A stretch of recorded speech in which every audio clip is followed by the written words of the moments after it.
Here I've got LG G3 and let me show you how to activate airplane mode on the following device. So we have two methods.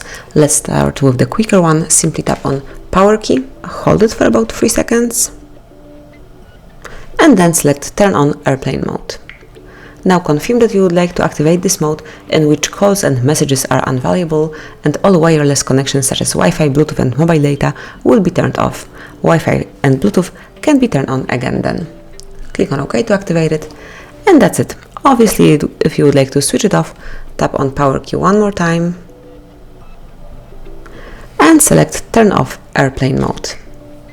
Now there is the second option, so let's open the list of all applications, then find and pick the settings. Now go to the airplane mode, simply tap over here and tap on OK to activate it.